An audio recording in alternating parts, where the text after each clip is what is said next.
బంగారం, బ్యాంకులు, ఇతర ప్రైవేటు సంస్థల్లో ఉన్న విడిపించి కొనబడును. కొమ్మూరి గోల్డ్, ఆంధ్ర మరియు తెలంగాణ. నమస్తే, వెల్కమ్ టు మనం టీవీ. నా పేరు వలి. లైవ్ లో జాయిన్ అయ్యారు ప్రముఖ రాజకీయ విశ్లేషకులు అప్పసాన్ రాజేష్ గారు. వారితో మాట్లాడదాం. రాజేష్ గారు నమస్కారం. సార్ నమస్కారం. రాజేష్ గారు, కువైట్ లో మన ఆంధ్రప్రదేశ్ అన్నమయ్య జిల్లాకు సంబంధించినటువంటి వ్యక్తి శివ అక్కడికి వెళ్ళి నానా రకాలుగా ఇబ్బందులు పడ్డాడు. అతనికి చెప్పిన పని ఒకటి, కానీ అక్కడ పంపించిన తర్వాత ఇచ్చిన పని ఒకటి. ఆయన నానా రకాలుగా ఎన్ని ఇబ్బందులు పడకూడదు అన్ని ఇబ్బందులు పడతానని చెప్పి ఒక సెల్ఫీ వీడియో కూడా ఆయన రిలీజ్ చేసిన విషయం తెలిసింది. ఒక వారం రోజులుగా ఆ వీడియో సోషల్ మీడియా వేదికగా తెగ హల్చల్ చేసింది. సార్, అతను ఎలాగైనా తీసుకురావాలని చెప్పి చాలా మంది మాట్లాడుకున్న పరిస్థితి. కానీ వెంటనే ఈ వీడియో నారా లోకేష్ గారికి చేరుకున్న వెంటనే ఇక్కడ అధికారులతో, అక్కడ ఇండియా ఎంబసీ అధికారులతో కూడా మాట్లాడి ఆగమేఘాల మీద ఆయన్ని వారి సొంత గ్రామానికి చేర్చిన పరిస్థితి కనిపించింది. సార్, ఏ విధంగా చూడాలి ఈ ఘటన మీద, ఏం చెప్తారు?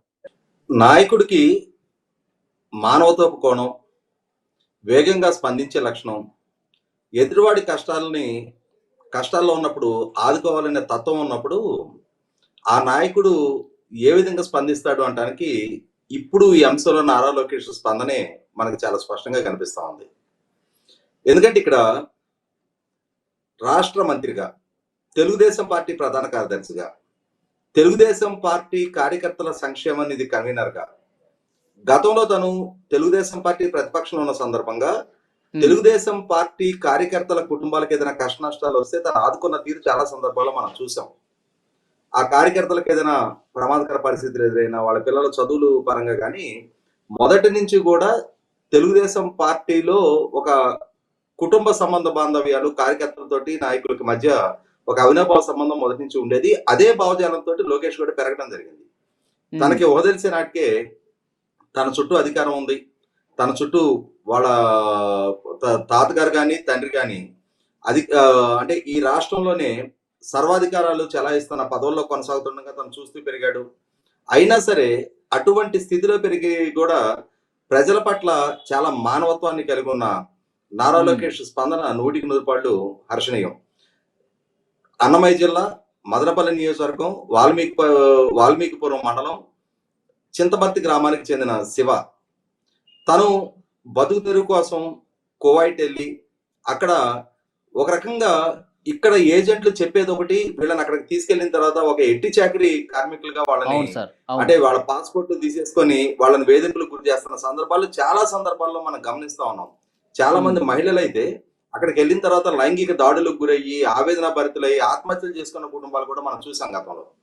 ఇటువంటి పరిస్థితుల్లో శివ కూడా ఆవేదనతో తను ఒక సెల్ఫీ వీడియో పోస్ట్ చేస్తే ఆ వీడియో నారా లోకేష్ కు చేరటం, ఆ చేరిన వెంటనే తను స్పందించిన తీరు ఒకటి, క్రైసిస్ లో ఏ విధంగా రెస్పాండ్ అవ్వాలనేది చంద్రబాబు నాయుడు గారిని చూస్తూ పెరిగిన లోకేష్ కి మనం వేరే ప్రత్యేకంగా చెప్పవసరం. ఎందుకంటే చంద్రబాబు నాయుడు గారు మొదటి నుంచి కూడా క్రైసిస్ మేనేజ్మెంట్ కి ఈయన పేరెన్నిక గల నాయకుల్లో ఒకరు. ప్రకృతి వైపరీత్యాలు సంభవించిన సందర్భంగా కానీ, లేదు ఏదైనా ప్రమాదకర పరిస్థితులు, విపత్కర పరిస్థితులు ఎదురైనప్పుడు ఆయన చాలా వేగంగా స్పందిస్తారు. కష్టాలు నష్టాల్లో ఉన్న ప్రజలను ఆదుకోవడానికి చాలా సత్వరం స్పందించే లక్ష్యం ఉన్న చంద్రబాబు నాయుడు గారి కొడుకుగా ఈరోజు లోకేష్ కూడా అదే విధంగా స్పందించడం. ఇక్కడ ఈ రోజు లోకేష్ స్పందించిన తీరుకి అడిషనల్ గా నేను ఈ రోజు జరిగిన ఒక సంఘటన మెన్షన్ చేస్తాను. మరి ఇక్కడ ఈ రోజు లోకేష్ గారి తల్లి గారు నారా భువనేశ్వర్ గారు హైదరాబాద్ నుంచి తిరుపతి ఫ్లైట్ లో ప్రయాణం చేస్తా ఉన్నారు. ఆ ప్రయాణిస్తున్న ఫ్లైట్ లో శశిధర్ అనే ఒక అతనికి బ్రీతింగ్ ప్రాబ్లం అయింది. అంటే మరి హార్ట్ అటాక్ లాంటి ఇష్యూ అయితే అరైజ్ అయింది ఆయనకి. అతను చాలా ఇబ్బంది పడతా ఉన్నాడు. ఆ విషయం నారా భువనేశ్వర్ గారికి తెలియటంతో ఆమె ఇమ్మీడియట్ గా ఫ్లైట్ నుంచే సిఎంఓ ఆఫీస్ అంటే చీఫ్ మినిస్టర్ ఆఫీస్ ని అలర్ట్ చేయడం జరిగింది. నారా భువనేశ్వర్ గారు స్వయంగా సీఎంఓకి తెలియజేయడంతో సీఎంఓ నుంచి ఇమ్మీడియట్ గా ఎయిర్పోర్ట్ అధికారులకి ఇన్స్ట్రక్షన్స్ రావడంతో వైద్యులు అంబులెన్స్ తోటి రన్వే మీదకి ఫ్లైట్ ల్యాండ్ అయ్యేటప్పటికి డాక్టర్స్ టీమ్ రెడీగా ఉన్నారు. డాక్టర్స్ సత్వరం ఆ శశిధర్ గారికి హెల్త్ ట్రీట్మెంట్ ఇవ్వడంతో అతను కోలుకోవడం జరిగింది. అంటే ఇక్కడ మరి లోకేష్ ఎవరి పెంపకంలో పెరిగాడు? సమర్థుడైన పాలకుడుగా, ప్రజల సమస్యల పట్ల స్పందించే, కష్ట నష్టాల్లో ఉన్న ప్రజల పట్ల స్పందించే చంద్రబాబు నాయుడు గారి కొడుకుగా, మానవత్వాన్ని ప్రదర్శించే ఎన్టీఆర్ ట్రస్ట్ కీలక బాధ్యతలు చూస్తున్న నారా భువనేశ్వర్ గారి తనయుడిగా పెరిగిన నారా లోకేష్ కి ఖచ్చితంగా ఆ మానవత్వ కోణం ఉండి తీరుతుంది కదా. అవును. మనం గతంలో ఎన్నో సందర్భాలని ఎన్నో దృష్టాంతాలను చెప్పుకోవచ్చు. చంద్రబాబు నాయుడు గారు ప్రజల కష్ట నష్టాల్లో స్పందించిన తీరు. గతంలో ఉత్తరాఖండ్ వరదలు సంభవించినాయి, ఆయన ప్రతిపక్షంలో ఉన్నారు. అయినా సరే ఎన్టీఆర్ ట్రస్ట్ తరఫున, తెలుగుదేశం పార్టీ తరఫున స్పెషల్ ఫ్లైట్లు అరేంజ్ చేసి ఢిల్లీలో ఉన్న తమ పార్టీ ఎంపీలని పురమాయించి ఉత్తరాఖండ్లో అక్కడ వరదలో చిక్కుకున్న తెలుగు వారిని సురక్షితంగా వాళ్ళ గ్రామాలకు చేర్చడానికి కొన్ని కోట్ల రూపాయలు ఖర్చు పెట్టి స్పందించిన తీరు ఒకసారి మనం గుర్తు చేసుకోవాలి. తర్వాత రాష్ట్ర విభజన జరిగిన తర్వాత ఆంధ్రప్రదేశ్ ముఖ్యమంత్రిగా చంద్రబాబు నాయుడు గారు ఎంపికైన తర్వాత హైదరాబాద్ లో విఎన్ఆర్ విజ్ఞాన జ్యోతి విద్యార్థులు వాళ్ళు హిమాచల్ ప్రదేశ్ టూర్కి వెళ్ళి అక్కడ ఒక డ్యాము, అంటే డ్యాము దిగువ ప్రాంతంలో వాళ్ళు ఆ బండల మీద నిలబడి ఆ పిల్లలు ఫోటోలు తీసుకుంటా ఉన్నారు. కానీ సడన్ గా అనుకోకుండా వితౌట్ అలారము డ్యామ్ గేట్లు ఎత్తేసారు. ఆ వరదలో ఆ పిల్లలు చిక్కుపోయి చాలా మంది పిల్లలు దుర్మరణం పాలవడం జరిగింది. ఆ సందర్భంలో కూడా ఆ పిల్లల్ని వెతికించడానికి, వాళ్ళ భౌతికాయాలని వెలికి తీయించడానికి చంద్రబాబు నాయుడు గారు ఆ రోజు తను ఎన్డీఏ ప్రభుత్వంలో కీలక భాగస్వామిగా ఉన్నారు 2014-19 మధ్య. ఆ పరపతిపై పెట్టి అక్కడ ఎంత వేగంగా స్పందించారు. తన రాష్ట్రం కాదు, తన రాష్ట్రంలో పాలకుడిగా లేడు, తన ఆంధ్రప్రదేశ్ కు పాలకుడిగా ఉన్నాడు. సంఘటన జరిగింది తెలంగాణ ప్రాంతంలో ఉన్న హైదరాబాద్ కు సంబంధించిన కాలేజీ విద్యార్థులకి. అయినా సరే తెలుగు రాష్ట్రాలకు సంబంధించిన ప్రజలు, తెలుగు రాష్ట్రాలకు సంబంధించిన పిల్లలు కాబట్టి మనకున్న అధికారం ఉంది, వ్యవస్థల చేతిలో ఉన్నాయి, మనకు ఒక మాట చెప్తే స్పందించే కేంద్ర ప్రభుత్వం చేతిలో ఉంది. అటువంటి దాన్ని ఉపయోగపెట్టి కేసీఆర్ గారు కేంద్ర ప్రభుత్వంలో భాగస్వామిగా లేరు, తాను కేంద్ర ప్రభుత్వంలో భాగస్వామిగా ఉన్నారు. కాబట్టి కేసీఆర్ గారి కన్నా ముందు తాను స్పందించి అక్కడ ఉన్న కష్టంలో ఉన్న ప్రజల్ని, ఆ పిల్లల్ని, ఆ కుటుంబాలని ఆదుకోవడానికి ఆస్కారం ఉంది కాబట్టి ఆ విధంగా స్పందించడం జరిగింది. అట్లాగే ప్రకృతి వైపరీత్యాల సందర్భంగా కూడా ఎన్టీఆర్ ట్రస్ట్ కూడా చాలా వేగంగా స్పందిస్తూ ఉంటది. మరి ఇవన్నీ చూస్తూ పెరిగిన లోకేష్ ఖచ్చితంగా తనలో ఆ మానవత్వ కోణం ఉంది అంటానికి ఎన్నో సందర్భాల్లో తను రుజువు చేసుకోవడం జరిగింది. కార్యకర్తలకి, కుటుంబాలకు ఏదైనా కష్ట నష్టాలు ఎదురైనప్పుడు తానే స్వయంగా వెళ్ళటం జరిగింది. అట్లాగే దేశంలోనే మొట్టమొదటిసారిగా ఒక పార్టీ కార్యకర్తకి ఇన్సూరెన్స్ చేయించిన నేపథ్యం కూడా నారా లోకేష్ ద్వారా, తెలుగుదేశం పార్టీ ద్వారానే అది సాధ్యపడింది. అవును. కాబట్టి కూటమి ప్రభుత్వం వచ్చిన తర్వాత మొన్న రీసెంట్ గా ఒక 10 రోజుల క్రితం దివ్యాంగ విద్యార్థులు ఐఐటి, ఎన్ఐటి, IIITలో సీట్లు సాధించలేకపోతున్నారు వాళ్ళ సర్టిఫికేట్లు ఒక టెక్నికల్ ఇష్యూ వల్ల అని చెప్పి ఆగమేఘాల మీద ఒక జీవో జారీ చేపించి వెంటనే వాళ్ళకి సీట్లు కల్పించారు. మొన్న ఆ దివ్యాంగ తల్లిదండ్రులు కూడా చాలా సంతోషం వ్యక్తం చేస్తూ మాట్లాడారు. అవును, 25 మంది విద్యార్థులు ఉన్నత చదువులకు వెళ్లాల్సిన పిల్లలకి కొన్ని ప్రొసీజరల్ యాప్సెస్ వల్ల ఇక్కడ ఆంధ్రప్రదేశ్ రాష్ట్ర ప్రభుత్వం ఈ ఇష్యూ చేస్తున్న మార్కుల లిస్టు అక్కడ వాళ్ళ నామ్స్ కి మ్యాచ్ అవ్వట్లేదు అనే ఉద్దేశంతో వాళ్ళ అడ్మిషన్స్ సమస్యాత్మకంగా మారటంతో వాళ్ళకి సంబంధించిన ఒక అప్పీలు, ఒక వాట్సాప్ మెసేజ్ తనకు రావడంతో ఎంత వేగంగా నారా లోకేష్ స్పందించాడు అనేది మనం కళ్ళ ముందు చూసాం.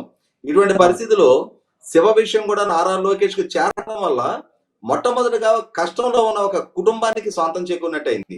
ఎందుకంటే ఇక్కడ సమస్య మీకో నాకో దృష్టికి వచ్చినా కూడా మనకు ఆ సామర్థ్యం ఉండదు. కానీ తను పాలకుడు, ప్రభుత్వంలో కీలక మంత్రిగా ఉన్నాడు, ముఖ్యమంత్రి గారి కుమారుడు, కేంద్రంలో ఎన్డీఏ ప్రభుత్వ అధికారంలో ఉంది. ఇటువంటి పరిస్థితుల్లో తనకున్న పరపతిని ఎక్కడ ఎవరికి చెబితే ఈ సమస్య పరిష్కారం అవుద్ది అని మొట్టమొదట అవగాహన చేసుకొని, ఒకవేళ తనకి తెలియకుంటే అధికారులతో సంప్రదించి ఇట్లా మన రాష్ట్రానికి సంబంధించిన ఒక వ్యక్తి కువైట్ లో కష్ట నష్టాల్లో ఉన్నాడు, అతను మనం ఆదుకోవడానికి ఉన్న మార్గం ఏంటి అని చెప్పని ఎటువంటి పేషాలు లేకుండా తన అధికారులతో కన్సల్ట్ చేస్తాడు. వాళ్ళు ఇచ్చిన సలహా సంప్రదాయాన్ని యథావిధిగా పాటించి వాళ్ళ ఇండియన్ ఎంబసీని అలర్ట్ చేయటం, ఆ ఎంబసీని కేంద్ర ప్రభుత్వ అధికారుల సహాయ సహకారాలతోటి ఎంబసీని అలర్ట్ చేయటం. ఈ సందర్భంలో ఇక్కడ మన రాష్ట్రానికి సంబంధించిన, తెలుగుదేశం పార్టీకి సంబంధించిన ఇద్దరు వ్యక్తులు కేంద్ర మంత్రివర్గంలో కీలక స్థానాల్లో ఉండటం కూడా మన రాష్ట్రానికి ఎంతో ఉపయోగకరంగా ఉంటుంది ఈ సందర్భంలో. సార్, ఇప్పుడు గత ప్రభుత్వంతో ఒకసారి మనం పోల్చి చూసుకుంటే అప్పుడు మంత్రులు ఇంత వేగంగా ప్రజల సమస్యల పట్ల పరిష్కరించిన పరిస్థితి ఉందా సార్? ఒక్కసారి కంపేర్ చేసి మనం మాట్లాడుకోవచ్చా ఈ సందర్భంగా? ఇక్కడ అంటే వ్యక్తుల నైజాన్ని మాత్రం తప్పనిసరిగా చెప్పుకొని తీరాలి. ఇప్పుడు చంద్రబాబు నాయుడు గారు ముఖ్యమంత్రిగా ఉన్నారు, విశాఖపట్నానికి హుదుహుదు తుఫాను ముంచుకొస్తా ఉంది. ఆ ముంచుకొస్తున్న సందర్భంగా ముఖ్యమంత్రిగా చంద్రబాబు నాయుడు గారు యుద్ధ ప్రాతిపదిక మీద, అంటే ముంచుకొస్తున్న తుఫాన్ని మనం ఆపలేము, కానీ ఆ తుఫాను వల్ల సంభవించే నష్టాన్ని వీలైనంత వరకు తక్కువ చేయడానికి ఏ విధమైన చర్యలు తీసుకోవాలి అనేది పాలకుడిగా ఆయన నిరంతరం అధికార వ్యవస్థ సంప్రదింపులు చేస్తా, అక్కడ ప్రజలను అలర్ట్ చేస్తా, రియల్ టైం గవర్నెన్స్ సెంటర్ లో కూర్చొని ఎప్పుడు ఎక్కడ ఆ తుఫాను హిట్ అవబోతా ఉంది, ఎంత వేగంతో గాలు వీపోతా ఉన్నాయి, దాని ఇంటెన్సిటీ ఎంత స్థాయిలో ఉండబోతుంది, ఎంత ఆస్తి నష్టం జరగడానికి ఆస్కారం ఉంది, వీటిని అన్నింటినీ ప్రాపర్ గా అసెస్ చేస్తా ఆయన నిరంతరం అధికారులతో సంప్రదింపుల్లో ఉన్నారు. తర్వాత ఈ తుఫాను ముగిసిన వెంటనే ఆయన ప్రకృతి అవరోధాలని లేదు పోలీసు హెచ్చరికలని భద్రతా కారణాలను సాగుగా చెప్తున్నా కూడా వాటి నేటిని పరిగణలోకి తీసుకోకుండా ఆయన ఇమ్మీడియట్ గా విశాఖపట్నం వెళ్ళిపోయి అక్కడ ఉండి ఆ విశాఖపట్నాన్ని మళ్ళీ నార్మల్సీకి రావడానికి ఒక వారం 10 రోజులు అక్కడే బస్సులో క్యాంప్ చేసి అక్కడ యుద్ధ ప్రాతిపదిక మీద చర్యలు తీసుకున్న తీరు చూసాం. అదే సందర్భంలో జగన్మోహన్ రెడ్డి గారు తాను ప్రధాన ప్రతిపక్ష నాయకుడు. ప్రధాన ప్రతిపక్ష నాయకుడు అంటే చీఫ్ మినిస్టర్ ఇన్ వెయిటింగ్ అంటారు, లీడర్ ఆఫ్ ది అపోజిషన్ అంటే చీఫ్ మినిస్టర్ ఇన్ వెయిటింగ్ అంటారు. అటువంటి వ్యక్తి తను భవిష్యత్తులో ముఖ్యమంత్రి కావాలి అనుకుంటున్న రాష్ట్రానికి ఒక ప్రకృతి పరంగా అంత విపత్తు సంభవించబోతుంది అనుకున్నప్పుడు ఆయన చేసిన పని ఏంటి? ఆ రోజు నైటు ఫ్యామిలీ తోటి హైదరాబాద్ లో అవెంజర్స్ సినిమాకి వెళ్ళాడు. ఇంతకంటే వేరే పోల్చి చెప్పాల్సిన అవసరం ఉందా? ఇంకా వేరే ప్రత్యేకంగా మనం ఏం దానికి ఇంకా వేరే కేసు రెఫరెన్సెస్ ఏం చెప్పవసరలా. అవును, వాళ్ళ ప్రభుత్వంలో ఉన్నప్పుడు మంత్రులు కూడా సరిగా స్పందించిన దాఖలా లేదు కదా సార్, వాళ్ళు ఎప్పుడో బూతులతోనే కాలయాపన చేశారు. నేను అదే చెప్తున్నా, ఇప్పుడు పాలకుడికి మానవత్వ కోణం ఉండాలి అని చెప్పని నేను చెప్పింది అందుకే. ఇప్పుడు మొట్టమొదట అధికారం అనేది జులుం ప్రదర్శించడానికి, అధికార హోదా వైభవం అనుభవించడానికి కాదు. మన కారు ముందు 2 పోలీస్ సెక్యూరిటీ వెహికల్స్ ఉండాలి, మన వెనక అనుచరులకు సంబంధించిన 10 కార్లు ఉండాలి, మనం ఎక్కడికి వెళ్ళినా ప్రోటోకాల్ పాటించాలి, మన వైభవం చూపించాలనుకోవడానికి కాదు ప్రజలు అధికారం కట్టబెట్టింది. మాకు ఒక అవకాశం ఇవ్వండి, మీకు కావాల్సిన సేవ మేము చేస్తాం, మీ సేవకులుగా 5 సంవత్సరాల పాటు మీ కష్ట నష్టాలు అండగా ఉంటామని చెప్పని ప్రజలని వేడుకుంటే ప్రజలు అధికారం కట్టబెడతా ఉన్నారు. అటువంటి పరిస్థితుల్లో అసలు సిసలైన సేవకులుగా తెలుగుదేశం పార్టీ నాయకత్వం మొదటి నుంచి పనిచేస్తా ఉంది. ఎన్టీ రామారావు గారైనా, చంద్రబాబు నాయుడు గారైనా, వాళ్ళ 3వ తరం నాయకుడు లోకేష్ అయినా కూడా అదే సందర్భంలో జగన్మోహన్ రెడ్డి గారైనా, వైసీపీ నాయకులైనా మొట్టమొదటి నుంచి వాళ్ళకి దక్కిన అధికారాన్ని అధికార దర్పాన్ని ప్రదర్శించడానికి వాడుకుంటా వచ్చారు తప్ప, లేదు ఏదైనా ఒక దుస్సంఘటన జరిగితే ఆ సంఘటన నుంచి ఏ విధంగా రాజకీయంగా పబ్బం గడుపుకోవాలనే ఉద్దేశంతో వ్యవహరిస్తా వచ్చారు. మనం విజయవాడలో కోవిడ్ సమయంలో కోవిడ్ క్వారంటైన్ సెంటర్ గా ఉన్న రమేష్ హాస్పిటల్లో ఒక ఫైర్ యాక్సిడెంట్ జరిగింది. 10 మంది దుర్మరణం పాలయ్యారు. కానీ ప్రభుత్వం ఏం చేసింది?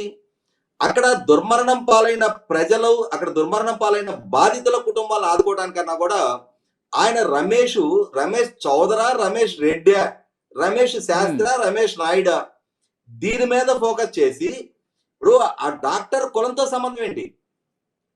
అక్కడ ఆ డాక్టర్ చౌదరి కాకుండా రెడ్డి అయినా ఫైర్ యాక్సిడెంట్ జరిగి ఉండేది కదా. అక్కడ ఆయన కులం మూలన ఫైర్ యాక్సిడెంట్ జరగలా, అక్కడ జరిగింది ఒక దుర్ఘటన. ఆ దుర్ఘటనలో కొంతమంది బాధితులు, కొన్ని కుటుంబాలు బాధితులుగా మారారు, కొంతమంది వ్యక్తులు ప్రాణాలు పోయినాయి. దాన్ని సంఘటనగా చూడాలి. కానీ ఆనాడు జగన్మోహన్ రెడ్డి గారి ప్రభుత్వం ఆ సంఘటన నుంచి ఏ విధంగా కులాల రచ్చ రాజేయాలి అని చెప్పని, ఇప్పుడు ఆయన రమేష్ చౌదరి, ఆయన పేరులో చౌదరి లేకున్నా ఆయన డాక్టర్ పోతినేని రమేష్ ఆయన, కానీ ఆయనకి రమేష్ చౌదరి అని చెప్పని వీళ్ళు తగిలిచ్చారు.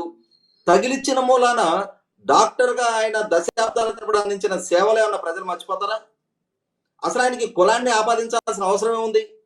ఈ విధమైన ఒక చౌకబారు విధానాలని 5 సంవత్సరాల పాటు అమలు చేసిన జగన్మోహన్ రెడ్డి గారిని ఈ రోజు నారా లోకేష్, చంద్రబాబు నాయుడు గారితో పోల్చి చూడటానికి కావాల్సిన మానవత్వ కోణం ఏ స్థాయిలో కూడా వాళ్ళకి లేదు. ఎందుకంటే ఇక్కడ ఒక్క సంఘటన చెప్తాను నేను. జగన్మోహన్ రెడ్డి గారి సొంత జిల్లాలో అన్నమయ్య ప్రాజెక్టు బ్రీచ్ అయింది. 2021 నవంబర్ 19వ తారీఖు అన్నమయ్య ప్రాజెక్టు బ్రీచ్ అయింది. 46 మంది విలువైన ప్రాణాలు కోల్పోయారు. ఇదే అన్నమయ్య జిల్లా. ఇప్పుడు శివ ఏ జిల్లా నుంచి అయితే ప్రాతినిధ్యం వహిస్తా ఉన్నాడో అదే అన్నమయ్య జిల్లాలో అన్నమయ్య ప్రాజెక్టు బ్రీచ్ అయింది. బ్రీచ్ అయితే 46 మంది విలువైన ప్రాణాలు కోల్పోతే నవంబర్ 19, 2021 సంవత్సరం ఈ సంఘటన జరిగితే జగన్మోహన్ రెడ్డి గారు ఆ బాధితులను పరామర్శించడానికి డిసెంబర్ 2వ తారీఖు వెళ్ళాడు. అంటే 13 రోజుల తర్వాత. ఇక ఇంతకన్నా మనం ప్రత్యేకంగా చెప్పుకోవాల్సిన అవసరం ఉందా? అవును సార్. కానీ నారా లోకేష్ గారు ప్రస్తుతం చాలా వేగంగా సమస్యల పట్ల స్పందిస్తున్నారు. బాధితులకి సత్వరంగా వాళ్ళకి న్యాయం జరిగే విధంగా ప్రయత్నం చేస్తున్నారు. అందరి ప్రశంసలు అందుకుంటున్నారు సార్. సార్ లైవ్‌లో వచ్చి మంచి విషయం చెప్పారు. చాలా నారా లోకేష్ గారు అంటే వారి కుటుంబం ఎంత గొప్పగా పనిచేస్తుందో, ఆ కుటుంబంలో ఉండి పెరిగినటువంటి నారా లోకేష్ కూడా అంతే అద్భుతంగా పనిచేస్తున్నారని చెప్తున్నారు. ఆయన పనితీరు ఇట్లాగే 5 సంవత్సరాల పాటు అద్భుతంగా కొనసాగాలని కోరుకుందాం. Thank you very much Appasani Rajesh గారు.